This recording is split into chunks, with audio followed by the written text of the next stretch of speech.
Perfecto, muy bien. Bueno, entonces, ¿qué es lo que nosotros tenemos que ver el día de hoy? Tenemos que ver justamente esta contraposición entre estos dos modelos políticos. A este tema se le conoce con el nombre de el fortalecimiento de la burguesía y este fortalecimiento tiene que ver con el hecho de que la burguesía va a retar al poder del monarca absoluto y es justamente la burguesía, este grupo de gente del pueblo que tiene propiedades, que tiene dinerito por consiguiente, pero que entonces eh, no tiene la capacidad de incidir políticamente en las decisiones que se toman, va a retar al monarca. Entonces les decía, de la burguesía va a resultar esta idea de lo que es la ilustración. Es la burguesía, el grupo social que va a simpatizar con estas ideas y la mayoría además de las personas que va a difundir las ideas tanto culturales como políticas de la ilustración son burgueses, ¿no? Gente adinerada, les digo, gente que porque tiene dinero también puede ir a la universidad, no todo el mundo puede ir a la universidad en esta época, y además son quienes promoverán este pensamiento político y este movimiento ideológico que buscará sobre todo emplear el uso de la razón. Acuérdense que la ilustración se basa en el uso de la razón. ¿Ok? Racionalmente la mayoría del pueblo necesita derechos para poder subsistir. Racionalmente la mayoría del pueblo debería de intervenir en las decisiones políticas de cómo quieren ser gobernados, porque pues son la mayoría justamente, ¿no? Y como decíamos, la situación es que pues lo que ocurre es que no existía un sistema político de esa manera, sino una sola persona, el monarca absoluto, era el que gobernaba por sí mismo, ¿no? Sin considerar a nadie. El poder estaba concentrado en él y solo en él, y por eso es que era el monarca absoluto, porque el poder era de manera absoluta. El monarca aún así se servía del apoyo de la aristocracia y el clero. El clero son los sacerdotes, la iglesia, mientras que de la aristocracia se servía porque pues eran las personas que estaban cercanas a su familia, ¿no? Condes, duques, marqueses, toda la nobleza, la aristocracia es la nobleza y toda la nobleza era familia del rey de alguna u otra manera, primos lejanos, tíos lejanos, cercanos también, es decir, toda la gente que de alguna u otra manera intervenía en este grupo social llamado la aristocracia eran parientes del rey, ¿vale? Y el otro lado vamos a tener que la ilustración, pues la gente que tenía negocios no necesariamente tiene que ser gente cercana al rey, ¿saben? O sea, es gente que tiene negocios, que paga sus impuestos y ya, y ese es el tema. Los monarcas absolutos pueden hacer de las leyes lo que se les pegue la gana, incluso subir y bajar impuestos, incluso intervenir en la situación económica como ellos quieran hasta confiscar las propiedades de los burgueses. Por eso es que los burgueses van a empezar a exigirle más derechos al rey y además van a empezar a exigir que el poder del rey se empiece a limitar y que además se limite racionalmente, es decir, utilizando la razón. Y la razón dicta que pues si la mayoría del pueblo son los que integran la totalidad y son los que saben las necesidades que cada sector de la población tiene, pues entonces necesariamente la burguesía tiene que entrar al gobierno. Por lo que entonces el rey va a tener que perder un poco de ese poder para que la burguesía que pudiera representar al pueblo empiece a incidir políticamente y empiece a satisfacer las necesidades de la gente que, pues, que tiene necesidades sociales y políticas, pero que pues el rey, al ser él solo el que manda, a veces ni los considera, ni los topa, es más, ni siquiera por su cabeza pasa que tengan necesidades estas personas. ¿Hasta aquí vamos bien? Sí, profe, todo bien. Perfecto, muy bien. Todo bien.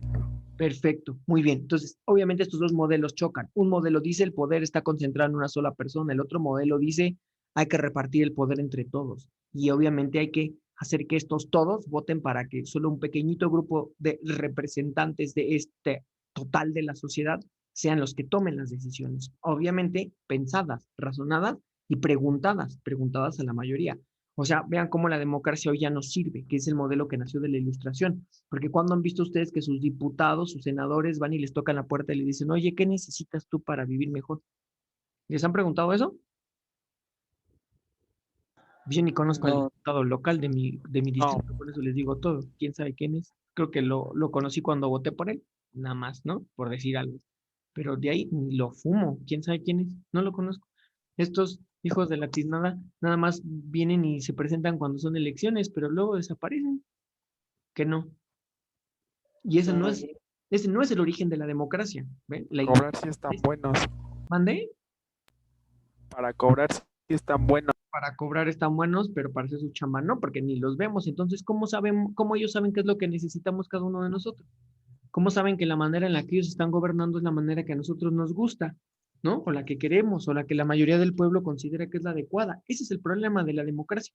Sin embargo, esa democracia nace en este momento, en la época de la Ilustración. Les decía la clase pasada, si se acuerdan, que van a surgir entre más o menos 1500 y 1700 el absolutismo y la Ilustración entre 1700 y 1800, es decir, en los siglos XVIII y XIX, porque si ustedes se acuerdan, yo les dije que cuando vean la numeración en números romanos, nada más hay que quitarle 1, y ese es el año en el que nosotros estamos, es decir, siglo XVIII menos 1, le vamos a quitar un 1, entonces es 17, es decir, el 18 es 1700. Y el 19, por ejemplo, menos 1, 19 menos 1, 18. Entonces, cuando vean siglo XIX, estaremos hablando de los 1800. Dice Daily, como el canallín, exactamente. Sí, sí, justamente, por eso el canallín según se va por todo el país y recorre, porque según él quiere conocer las necesidades del pueblo. Eso nada más para darse prestigio y que la gente vote por él. Pero pues en y para realidad, comer gratis en las casitas. además, pero además, Sí, o sea, pero de no, ahí ya, deriva esta idea, justamente, de ahí deriva esta idea, porque les digo, de la Ilustración nació la democracia, y la democracia es el sistema político que hoy nos gobierna. Entonces, prácticamente nuestro mundo, como nosotros lo conocemos, surgió de la Ilustración, y quienes lo formaron fueron los burgueses. Por eso se llama este tema el fortalecimiento de la burguesía. ¿Okay? Los burgueses se van a hacer fuertes, no eran fuertes. Ahorita vamos a ver lo que pasó. Como les decía yo, la clase pasada, solo hay que recordar para el examen que el absolutismo es el principal sistema de gobierno de Europa entre los siglos XVII y XVIII, es decir, 1600, 17 menos 1, 16, y 1700, es decir, 17 menos, perdón, 18 menos 1, 17, ¿no? Es decir, 1700, ¿no? Donde todo el poder recae en una sola persona, y esa sola persona es el rey. ¿De acuerdo? Entonces, vean, las palabras claves justamente es que es el principal sistema de gobierno de Europa entre el siglo XVII y el XVIII, entonces le vamos a poner principal sistema, Europa, ¿no? 17 y 18, y donde todo el poder recae en una persona. Cuando ustedes vean una persona, es una palabra clave, ¿no? Entonces, el poder es autoritario, ¿no? Lo que decíamos, el poder es autocrático, es decir, está en una sola persona. Cuando ustedes ven auto, significa uno, ¿no? Por eso automóvil, el móvil de uno, nada más, ¿no? Auto es uno, entonces justamente autocrático, el poder está concentrado en el rey. Y habíamos dicho que esto partía de dos justificaciones, una filosófica y una teocrática. Va a ser el principal modelo en Europa porque es en Europa donde se replica este modelo. América no, porque prácticamente América son colonias de Europa, ¿no? En este momento ya vamos a tener 13 colonias al norte, que son de Inglaterra, en Canadá unas que son de Gran Bretaña también de Inglaterra, otras más hacia el norte son de Rusia y prácticamente de lo que es Nuevo México, California hasta Argentina, o sea, de ahí para todo el sur, pues todo eso es de España. Entonces, como ya lo habíamos visto en la clase pasada, estas colonias le pertenecen a esos países, ¿no? Son posesiones de tierra de esos países. Por eso en América, pues no es que surgiera el absolutismo, más bien en América, pues como son colonias de Europa, pues se friegan a lo que Europa quiera, ¿no? ¿Dónde sí surgen estas monarquías? Pues donde están las cabezas o los centros políticos de estos grandes imperios, y esos están en Europa. Es decir, Francia, España, Gran Bretaña, bueno, yo les decía, Austria, que está acá, el imperio austríaco es este que se ve aquí, todo este de este lado, ¿no? Otro va a ser Rusia, el imperio ruso, que es todo este grandote que está por acá, y otro va a ser Prusia, ¿no? Es decir, donde se ven los colores grisáceos, más claritos, ¿no? Ahí es donde surgió el absolutismo. En Prusia, que ya no existe, que este país desapareció, pero era un poco Alemania, más o menos. Obviamente en Francia, aquí está España y aquí está Gran Bretaña. Entonces, en estos países son en los que va a surgir el absolutismo. Allí es donde los monarcas empiezan a jugar este papel de concentrar el poder en sus manos, ¿no? Entonces yo les decía, van a recurrir a dos principios, el poder legítimo y que da el principio teocrático, y el filosófico. Esta idea teocrática, como habíamos dicho, es que ellos eran hijos de Dios en la tierra, que se pensaba, se creía, en la época medieval se creó un mito en el que se decía que Cristo había tenido una hija con una señora que se llama María Magdalena, y que esta señora María Magdalena había huido tras la muerte de Cristo a Francia, allí había nacido su hija que se llamaba Sara, y entonces esta niña Sara se casa con un rey de Francia, y entonces, pues obviamente los hijos de Sara son nietos de Cristo, ¿no? Por lo tanto, son como, pues, bisnietos de Dios, don Señor, Dios allá arriba todopoderoso, ¿no? Señor, bájate de mi nube, así justamente, ¿no? Todo el poder entonces se supone que pasaba a los monarcas a través de su sangre, porque son nietos de Cristo, pues, bisnietos del Dios, Señor, creador de todo, ¿no? Y por lo tanto su sangre es especial, su sangre es real, su sangre real es divina, y sangre azul, ¿no? Entonces existe esa lógica de que ellos gobiernan porque tienen un derecho a gobernar, porque tienen sangre de Cristo y todos los demás tenemos que obedecerlos porque no, todos los demás no éramos descendientes de Cristo, ¿no? A esto se le llama el derecho divino. Y como son divinos, como son seres divinos, ellos son súper inteligentes, decían esto, ¿no? Entonces, por eso ellos tienen toda la razón siempre, ¿no? O sea, como son casi dioses en la tierra, pues ellos tienen la verdad absoluta de las cosas, por lo tanto, pues ellos deben de gobernar, pues ellos son los que saben, ¿no? Y entonces todos los demás, pues no, nadie más puede gobernar porque nadie más sabe. Esa es la lógica. Ahora, filosóficamente también van a aparecer algunos autores que piensan además que, ya razonándolo así como más filosófico, que es que era necesario que existiera esta idea de un derecho divino para que la gente se controlara. Pero porque además era necesario que hubiera un poder autoritario capaz de controlar a todos. ¿Por qué consideran que debería de existir un poder autoritario? Porque este poder autoritario podía meter en cintura a la gente, pues estos filósofos creen que la gente es mala por naturaleza y que entonces hay que controlarlos y lo único que va a poder controlarlos pues es este poder absoluto, este gran poder en manos del monarca. Él es la persona que al acumular mucho poder puede meter en cintura a los delincuentes, a los malos, a los abusivos, y es que también estos filósofos van a pensar que hay gente mala, abusiva y dañina en todos los niveles de la sociedad, tanto en el primer estado como en el segundo estado, como en el tercer estado, que era como se dividía la sociedad durante esta época, ¿no? O sea, tanto gente mala en el clero, que es el primer estado, en la aristocracia, había marqueses, condes, duques muy abusivos que abusaban de su poder, ¿no? Pero también había gente mala en el tercer estado, que estaba conformado por la burguesía y y por el pueblo en general. Entonces, esta situación va a provocar que estos filósofos digan que, pues sí, es necesario que haya un poder absoluto que controle, que reprima. Y entonces tenemos, por ejemplo, a Jean Baudin, que dice que el rey debía gobernar sin necesidad de ningún consentimiento ajeno, ¿ven? Concentrando todo el poder para sí. Tenemos, apáguenme por favor sus micrófonos, chicos. Voy a silenciarlos a todos, ¿eh? Ok. Este, tenemos a Jacques Soustel, a Jacques Bossuet, perdón. Jacques Bossuet consideraba que el rey representaba la majestad divina, ¿ven? Derecho divino. Y a Thomas Hobbes, que consideraba que el hombre era malo, por lo que el hombre era el lobo del hombre. Así mismo lo decía él, ¿no? Y entonces todo esto justifica tanto el derecho divino como que la gente es mala y tiene que ser controlada por un poder autoritario que les dé un zape y los controle y les diga, ya estuvo, es que se va a crear el modelo absolutista. Pero pues esto se replica a toda la sociedad. Ahora, en algunos reinos fue difícil que el rey pudiera concentrar todo el poder, porque en algunos reinos a veces eran más poderosos los señores feudales. ¿Por qué eran más poderosos los señores feudales?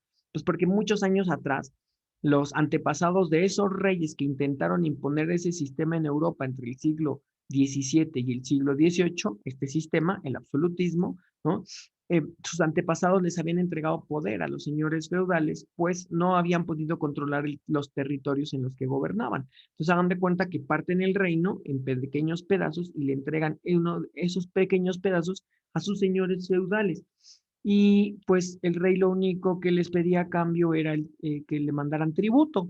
Entonces prácticamente cada señor feudal gobernaba en su pedazo de tierra como si él fuera un mini rey. Aunque él no era el rey, pues él aplicaba la justicia y él se encargaba de prácticamente ver todo lo correspondiente a lo que pasaba en su feudo. Y entonces eso hacía que estos señores feudales tuvieran mucho poder. Estos señores feudales, ¿quiénes son? Pues algunos son sacerdotes, son del clero, otros son aristócratas, es decir, son parientes del rey, ¿no? Y es por eso que este modelo también se va a empezar a crear, porque de pronto algunos monarcas se dan cuenta de que pues están compartiendo el poder con los señores feudales y ellos ya no quieren compartir nada, entonces hay que arrancarles el poder y concentrarlo, dicen algunos de ellos, ¿no? Es así que vemos que hacen ciertas cosas y esas cosas que los reyes van a hacer son estas cosas que les puse acá para quitarle el poder a los monarcas, perdón, a los señores feudales y para poder convertirse ellos en monarcas absolutos. ¿Qué es lo primerito que hace? Lo primerito que hace es declararles la guerra a los señores feudales. Entonces, pues para esto el rey necesita un ejército profesional y propio. Así que esta va a ser una de las características y además es una de las que nos preguntan en el examen. Una característica inicial es el ejército profesional. Este ejército profesional depende de que, bueno, de que sea más fregón que el de los señores feudales y que solo obedezca a una figura. ¿A qué figura? Pues al rey. Entonces el rey se encarga de crear su propio ejército y luego inmediatamente lo que hace es declararle la guerra a sus propios señores feudales.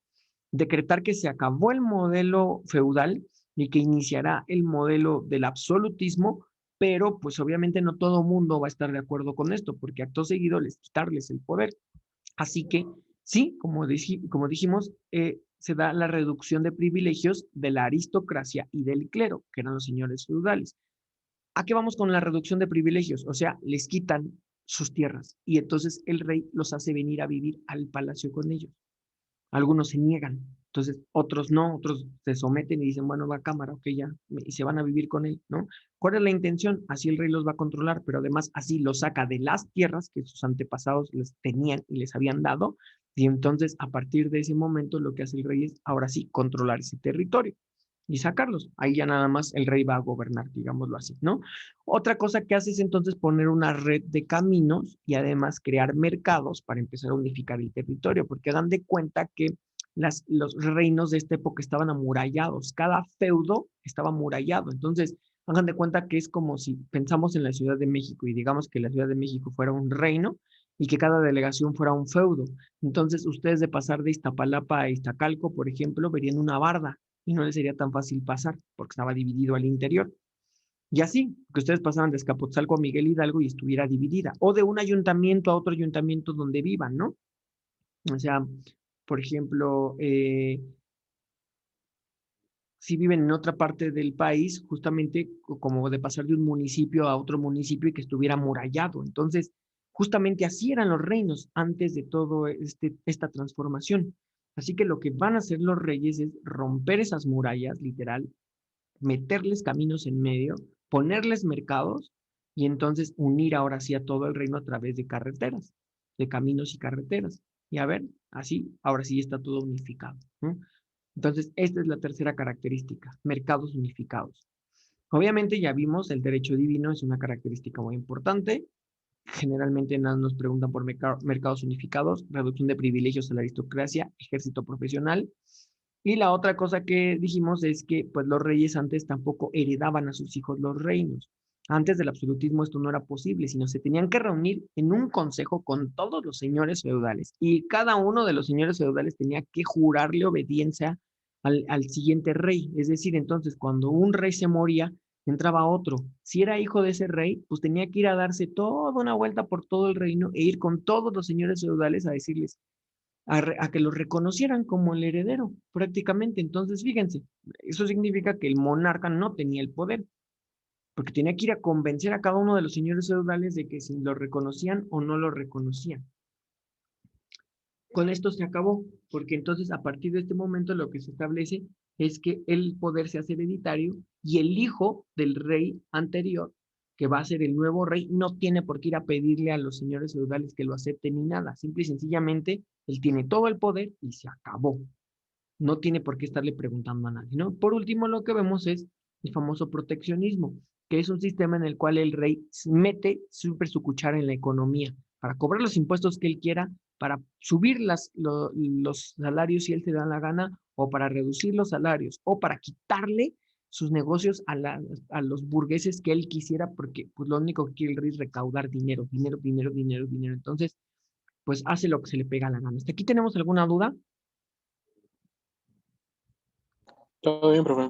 De veras, muy bien. Si no, díganme. Yo sé que es un poco como complicadillo el tema. Se empieza a hacer un poco como raro, como de, ay, a ver, espérenme tantito. Pero sí vamos bien. O sea, con todas estas medidas lo que estamos observando es que el rey se hace de mucho poder. Así es como el rey se hace de mucho poder. Ahorita vamos a ver quiénes fueron esos reyes, ¿no? Ahorita dejémoslo solo como el rey, porque fueron muchos, muchos reyes en Europa los que hicieron eso. Ok, vale. Pues justo lo que vimos también la clase pasada era esto, ¿no? Estas sociedades del absolutismo se van a llamar sociedades del antiguo régimen. También aparece así en el examen como absolutismo o antiguo régimen. Y pues aunque destruyen mucho el sistema feudal, siguen manteniendo los privilegios feudales. ¿Qué son los privilegios feudales? O sea que existen tres grupos sociales con diferentes derechos cada grupo. Entonces, estos grupos no tienen los mismos derechos ni las mismas obligaciones. El primer estado no paga impuestos, pero le dan una beca y tiene muchos privilegios. Les otorgan un palacio, bla, bla, bla. El segundo estado lo mismo, tiene pues muchos privilegios y no les cobran impuestos, pero igual les dan un castillo, les mandan servidumbre, todas esas cosas. Y a ellos no les cuesta nada, pero además tienen una becota, un dinerote. Y el tercer estado es el que en realidad paga todo, mantiene a los sistemas. El tercer estado se divide en dos grupos, la plebe y los burgueses. Los burgueses es la gente propietaria, acuérdense, si alguien tiene un taller, tiene una tiendita, tiene un taller textil o vende sus productos, eso ya es un burgués, porque tiene un negocio, ¿vale? Y la gente que no tiene un negocio, la gente que le trabaja a otros, recibe el nombre en general de la plebe, así le decían, la plebe, ¿vale?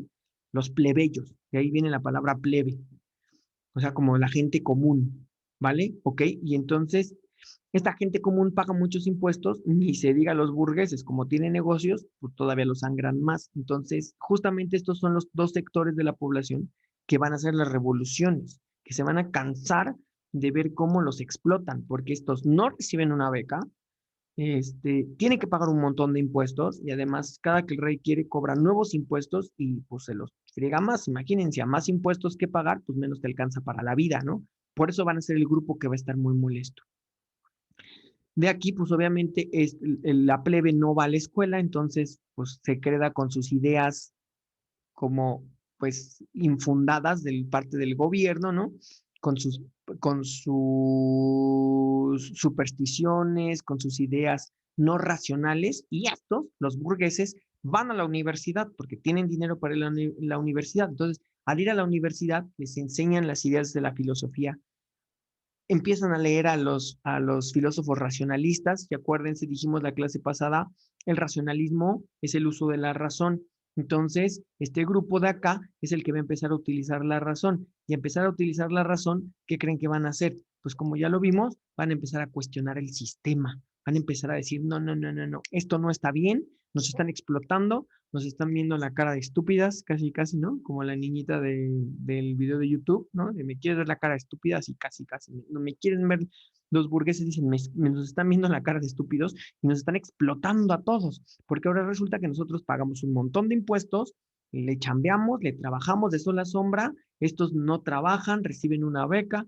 les pagamos todavía la vida, tienen palacio, la gente del pueblo les va y les da servicio y se la viven muy felices y muy contentos, ¿no? Entonces, pues, qué padre, qué chido, ¿no? Pero además son los más zánganos, son los que no hacen nada en la sociedad.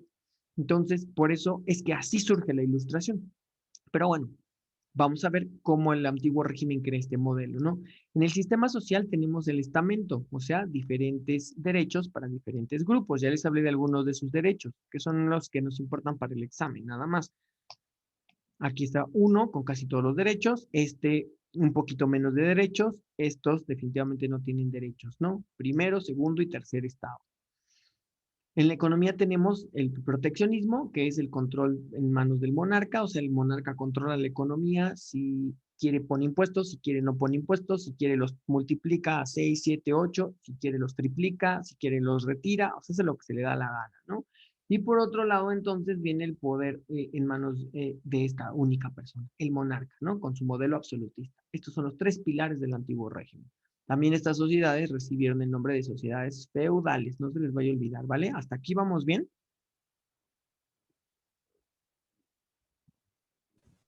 Sí, profe. Va, Bien, profe, gracias. perfecto, muy bien, ok. Bueno, vamos a pasar entonces a dónde se adaptó este modelo. Este modelo también se le llama descentralización Sí, profe. política. Puede venir así, como centralización política. ¿Qué significa centralización política? Bueno, la centralización política implica que todo el poder queda en un centro, ¿no? Y yo les decía la clase pasada, justo aquí nos agarró el sismo, creo, la clase pasada en esta diapositiva, que el punto de la idea del centro político es que todo recae en una sola persona, todo se centra en una sola persona, esa sola persona es el rey, ¿no? Entonces, por eso lo llamamos como un modelo de centralización, porque se queda en un centro. Les decía yo que el primer sujeto que implementó ese modelo en Francia, que se retó a los señores feudales, que se creó su propio ejército, que rompió las murallas al interior de este reino, que lo unificó todo con su sistema de redes de carreteras y de mercados, fue Luis XIV, al cual se le va a llamar por eso el Rey Sol. Y de hecho él se llamaba a sí mismo el Rey Sol, porque les decía que así como la teoría de Copérnico decía que el centro del universo hasta ese momento conocido era el Sol, en realidad solo era el sistema solar, ¿no? Pues él decía que así él era el centro del sistema político. Entonces, por eso él se hacía llamar el Rey Sol, porque él era el centro de Francia, ¿no? Así que el absolutismo es un modelo de centralización, ¿vale? Eh, pues vean, aquí está la imagen. Él dice que él es el centro, ¿no? Y vean la lógica, el Estado soy yo. Esta es su frase, esto no lo preguntan en el examen.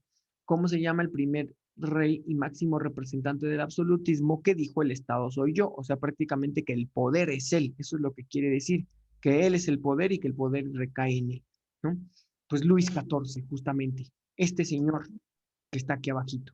Él es el primero en hacer este modelo. De allí otros reyes van a ver que les funciona, que es funcional, y entonces a partir de ese momento es que ellos van a empezar a implementar el modelo absolutista en sus reinos. El primero es Francia, aquí está Francia, esto es Francia. El segundo va a ser, el segundo va a ser aquí Rusia, con Pedro el Grande y Catalina la Grande. Les decía que esto nada más se lo estoy comentando porque en el examen no viene, solo les preguntan por el primero, que es como el representante, que es Luis XIV. El tercero es María Teresa del Imperio Austriaco, lo que hoy es Austria y otros países de allá del este de Europa. Luego le va a seguir el Imperio Español, Carlos III y su hijo Carlos IV van a continuar con el modelo. Ya saben, España es España y toda América casi, ¿no? Luego, uno de los que también rápidamente van a implementar el modelo va a ser Jorge III en Inglaterra o Gran Bretaña. Acá lo tenemos. Entonces, Jorge III de Inglaterra también va a tratar de implementar su modelo. ¿Ok? Entonces, ahí están. En estos países pasa todo, más bien en estos reinos pasa todo esto. El monarca y se enfrenta a un tiro con los aristócratas y con el clero y les termina derrotando, por ejemplo, Jorge III en Inglaterra, Carlos III y Carlos IV en España, Luis XIV en Francia, ¿no? Los derrota y acto seguido unifica el mercado y acto seguido justifica que él es el único que puede gobernar porque tiene bajo su control el derecho divino y acto seguido se hace su ejército profesional y se involucra e interviene en la economía y el poder lo hace hereditario. ¿Vale? Ahí está. Todos ellos son. Ok, ¿hasta Pero aquí entonces, la duda? el importante, profesor, es nada más Luis XIV. No lo preguntan más en el examen, a los demás no los han preguntado como tal. Ok. Por eso yo les digo, chéquense en Luis XIV, porque ese es realmente el que nos han preguntado en el examen en otros momentos. De los No demás lo, no. Pero yo quiero que los no tengan lo- presente porque les decía, a estos tres no los vamos a ver, pero a estos tres sí, porque gracias a que este se pone, y les decía también la clase pasada, si ustedes recuerdan, que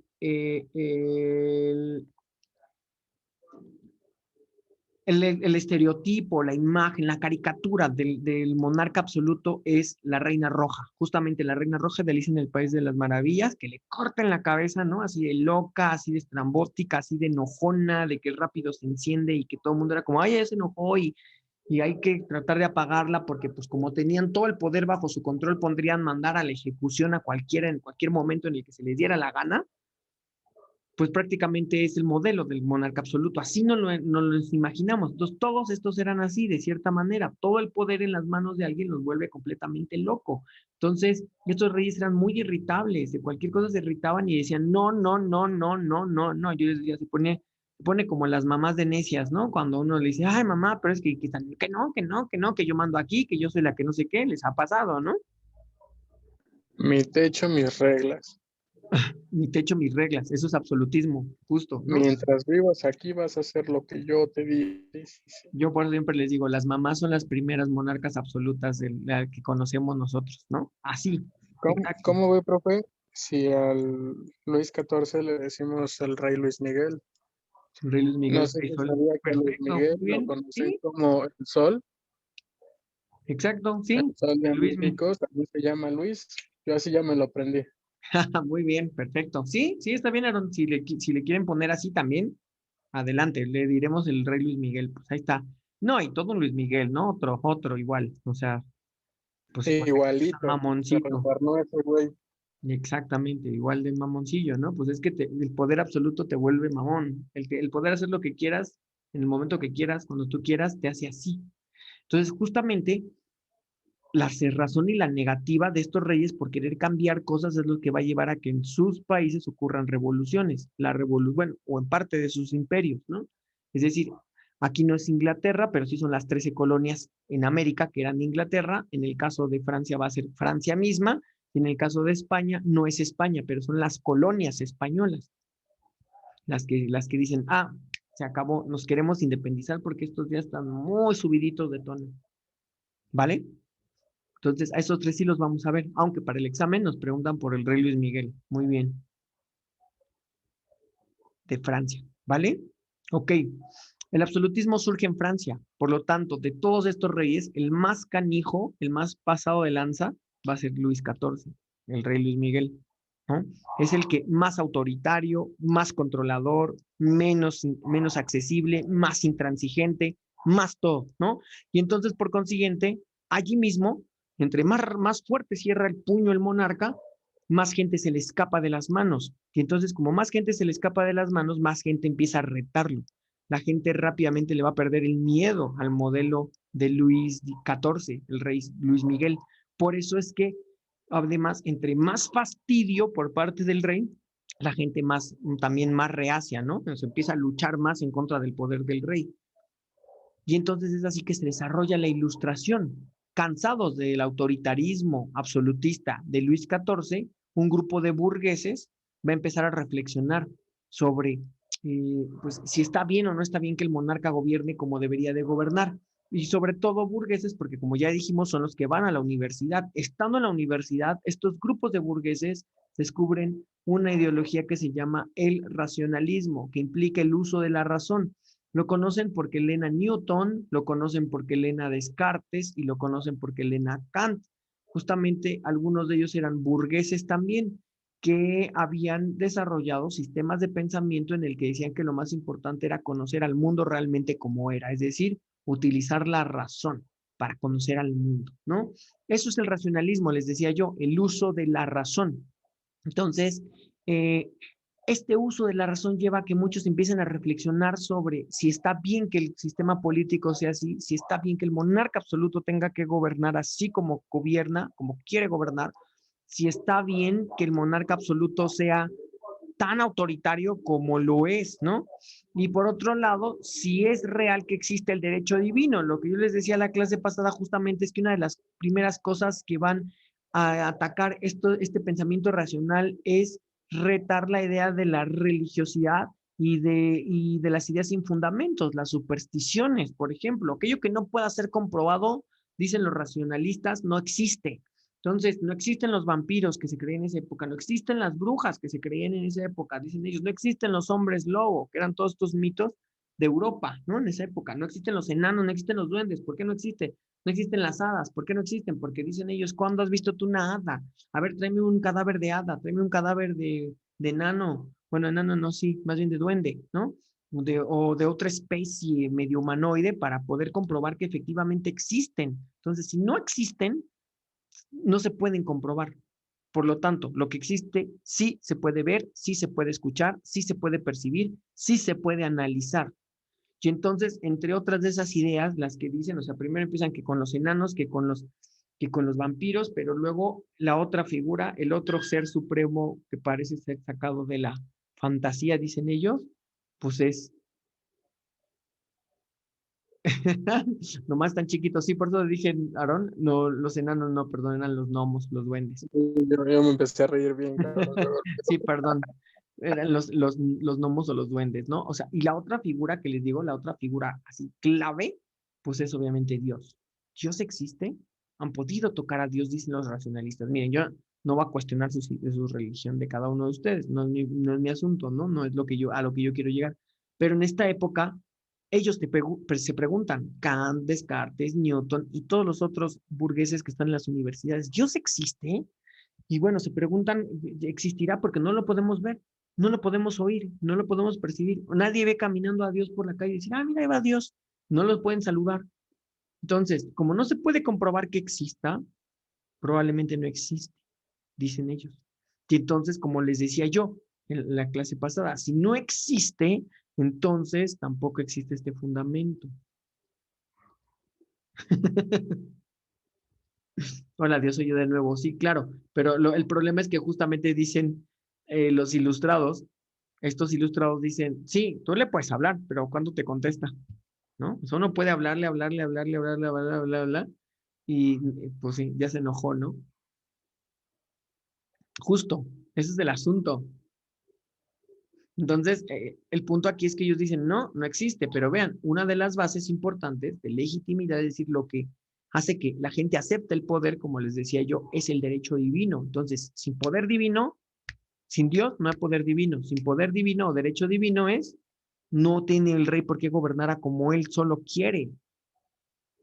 Entonces, tiene que repartir el poder, tiene que escuchar a la gente y entonces es justamente lo que ellos dicen. La ilustración va a ser un movimiento cultural, ideológico y político. Primero, cultural.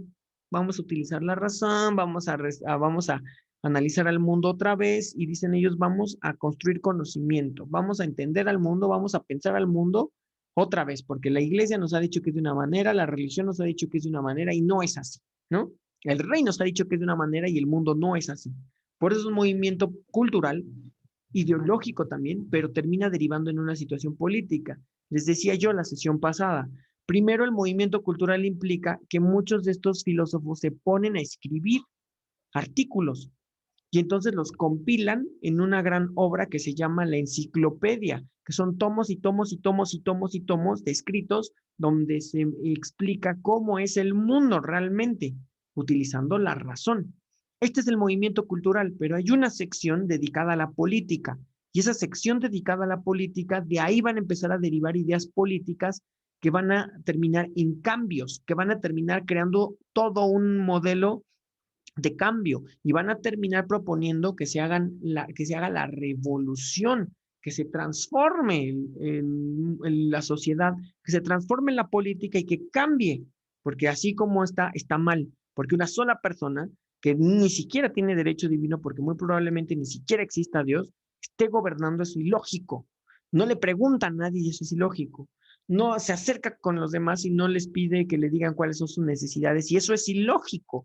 Y entonces de ahí esas ideas, ¡pum!, empiezan a brotar. Otra cosa muy importante, también empieza a brotar la idea de que el rey no puede tener bajo su poder el derecho de hacer lo que quiera con los demás, sino que la gente tiene derechos y estos derechos deben de ser respetados por encima incluso del mismo rey. El rey no es nadie más que el gobernante, pero el gobernante, que sea gobernante, no le da el derecho de abusar de los derechos de otras personas.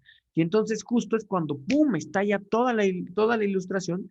Y ahorita vamos a ver que no lo vimos la clase pasada, porque les digo que ahí ya fue el asunto del sismo y todo esto, que cómo es que toda la ilustración contradice en todos los aspectos al absolutismo. O sea, llega y es como darle en la torre, decir, no, se acabó, hay que cambiar las cosas. Es como de, wait a minute, esto no se puede permitir, ¿no? Y entonces vemos otro elemento del absolutismo y vemos cómo también ahí dice la ilustración, esto no puede ser. ¿Dónde surge la ilustración? Allí mismo donde también surge el absolutismo, en Francia, igual en el siglo XVIII.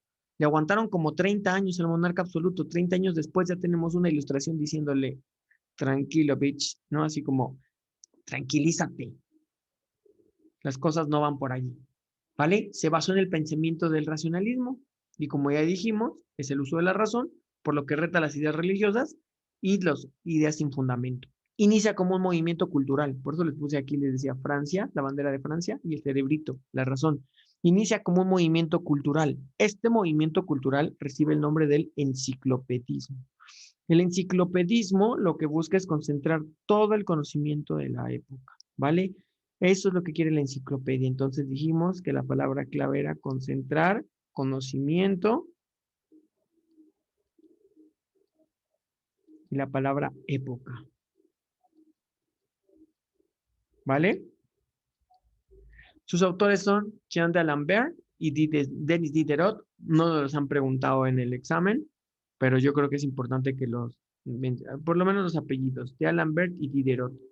Ellos son los que editan, es decir, ellos son los que compilan todos los artículos, luego los pasan a la imprenta y empiezan a hacer el tiraje. La enciclopedia se vuelve muy popular entre los burgueses, así que tanto en Francia como en toda Europa y luego hasta en América van a empezar a salir tomos, tomos, tomos, tomos, y así los burgueses van leyendo y leen y dicen, ah, claro, el mundo es así, ¿no? Como nos dicen aquí también la iglesia, pero cuando llegan a la parte política, también les hace match, estas ideas les hacen sentido, porque sí, también en España, los burgueses españoles, por ejemplo, están cansados de que los monarcas absolutos hagan lo que quieran, pero sí, también en América, los criollos, que eran los burgueses españoles, pero en América, ¿se acuerdan? También van a decir, sí es cierto. Y entonces, cuando se va a Polonia, por ejemplo, ahí en Prusia, ¿no? Cuando están en Prusia, llegan estas ideas por medio de la enciclopedia y entonces al estar aquí, perdón, en Prusia, pues también en Prusia varios burgueses leen, lo mismo en Rusia, lo mismo en Austria, entonces que se haya hecho un libro llamado La Enciclopedia, o bueno, una serie de libros que se han hecho la enciclopedia compilando todo el conocimiento, hace que la ilustración reviente y se vaya a otras partes del mundo, y cuando viaje a otras partes del mundo ahí le abra la conciencia a los burgueses, casi se activen así como si fueran robots y digan, es cierto, tenemos que cambiar el sistema, y despierten. Y entonces es así como se va a empezar a dar todo un movimiento político que también se hace muy fuerte en Francia y después pasa a todo el mundo. Hagan de cuenta como el feminismo que inició en Chile, o bueno, que existía el feminismo, pero que empezó a ser muy fuerte en Chile y que de Chile así, ¡pum!, se explotó en todo el mundo y ahora tenemos una ola muy interesante de movimiento feminista que además está muy bien que exista, ¿no? Pero esa es la lógica, más o menos. Así pasó con la ilustración. Revienta en Francia y de Francia se empieza a copiar en otras partes, ¿vale? Entonces, ¿qué busca el movimiento político? Se va en contra del absolutismo, como ya dijimos. Considera que todas las personas tienen derechos y que el rey no puede abusar de las personas así porque sí.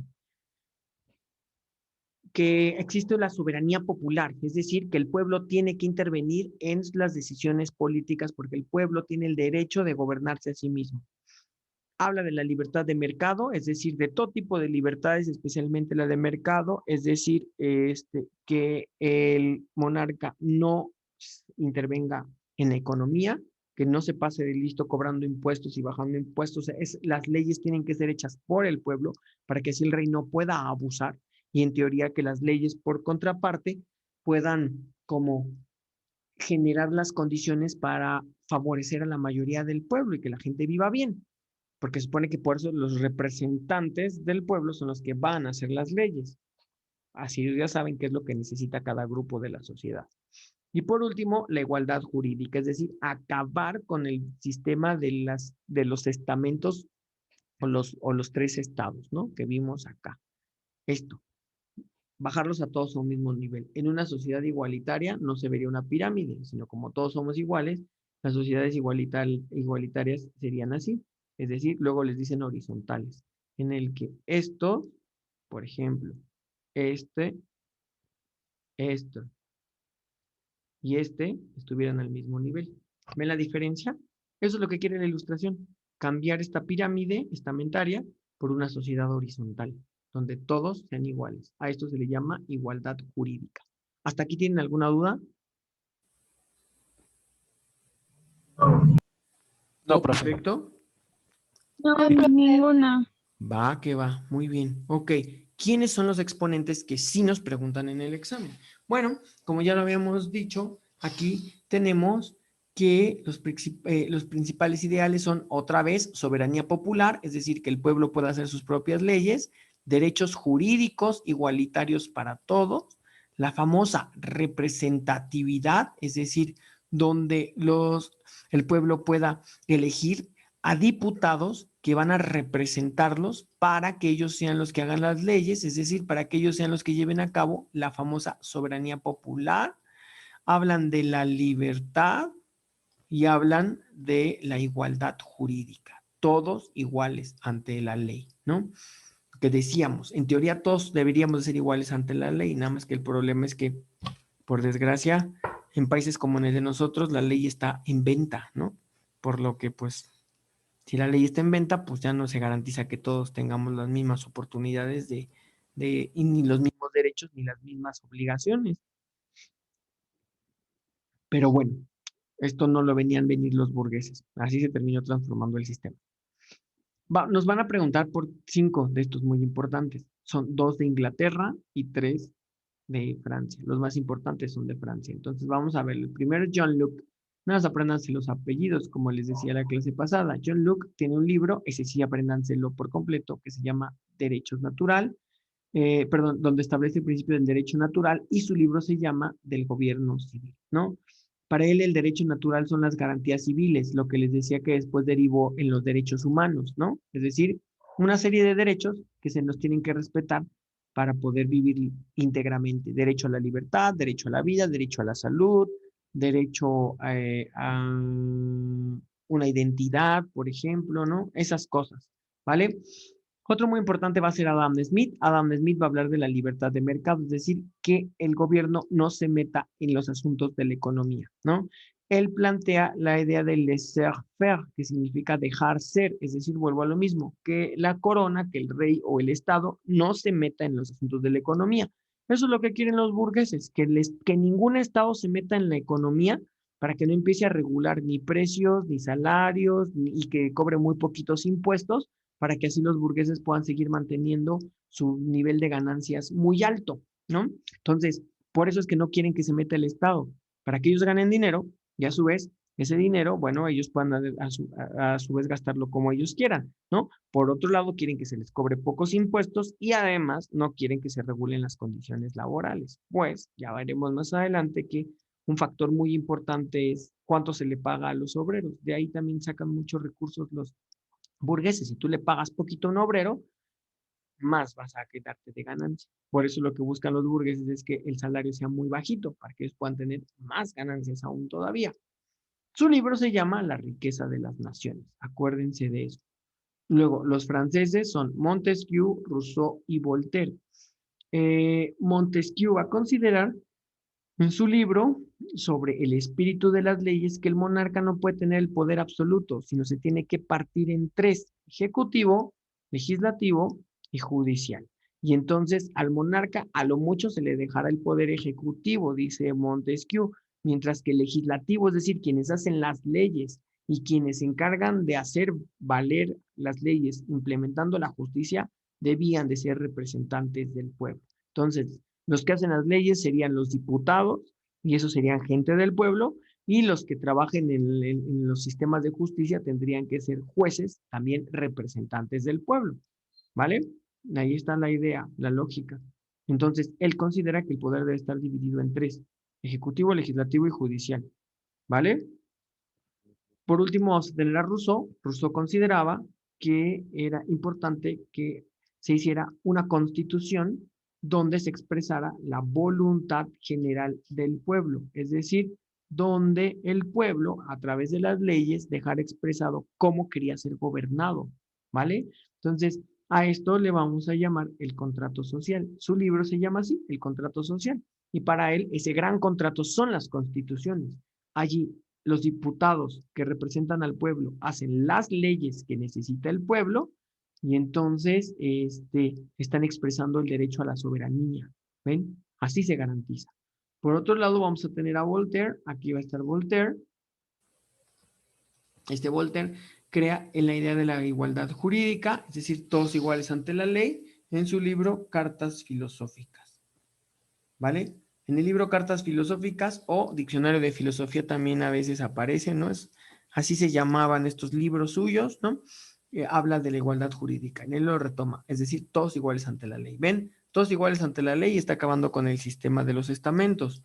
Que el pueblo es el que haga sus propias leyes y tenga derechos, acaba con la idea de que el rey tiene todo el poder y que puede hacer las leyes y que puede abusar como quiera del pueblo. Que no se meta en la economía hace que el rey no pueda tener control para cobrar impuestos, subir las tasas o quitarlas, y la división de poderes es el último gran golpe que le dan al absolutismo, pues ya el poder no descansaría en una sola persona, sino el poder quedaría dividido en tres. Una entregada al rey y ahora sí, otras dos partes además entregadas al pueblo que serían empleados, o digamos más bien, serían representados estos poderes a través de diferentes representantes a los cuales se les va a conocer con el nombre de diputados. ¿Hasta aquí tienen alguna duda, chicos, chicas? ¿Es importante que se aprendan los años, Miguel? No, no es importante, pero sí que se aprendan por ejemplo, los libros. Esto sí, el libro y su principal planteamiento. Lo que les puse con rojito, eso sí es bien importante que se lo aprendan. Adam Smith, John Locke, Montesquieu, Voltaire, Rousseau, eso sí me lo van a aprender, ¿vale?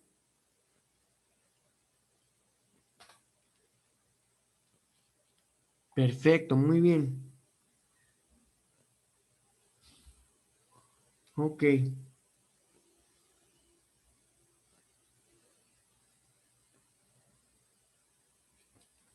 Muy bien. Bueno, pues ahora sí. Los escucho, chicos. ¿Tienen alguna duda? Ok. No, profe. Bien, perfecto. Si sí, me regreso, ¿eh?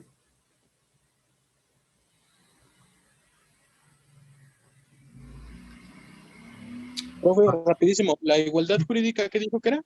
La igualdad jurídica es que todos sean iguales ante la ley, porque antes las sociedades no Ok. eran iguales. Es decir, acá vemos, el clero tenía un nivel y tenía ciertos derechos, la aristocracia tenía otro nivel y tenía otros derechos, la gente del pueblo casi no tenía derechos y tenía que pagar muchos impuestos. Básicamente tiene que ver con esto, cuántos derechos tienes y cuántos impuestos pagas, ¿no? Ellos tienen, el primer estado y el segundo tienen derecho a cobrar una beca, a que les otorguen un palacio y gente del pueblo que les haga la servidumbre, y el tercer estado no tiene ese derecho, pero además el primero y el segundo estado no pagan ni un solo peso de impuesto. O sea, reciben beca, les dan casa, les dan servicio y no les pagan al servicio. Y no reciben dinero, pero no pagan impuestos por ese dinero. Y la gente de acá abajo sí tiene que salir todos los días a trabajar y sí tienen que pagar un montón de impuestos. Y a ellos el gobierno, en este caso el monarca, no les da casa y tampoco les da beca, ¿no? Esa es la diferencia justamente. Por eso Voltaire lo que dice es, no, no, no, o todos igualitos o mejor nadie nada, ¿no? Y entonces en los sistemas de igualitarios se piensa que todos deben de tener los mismos derechos. Ok, profe, gracias. Va que va muy bien. Ok. ¿Alguien más? ¿Alguna otra duda, chicos?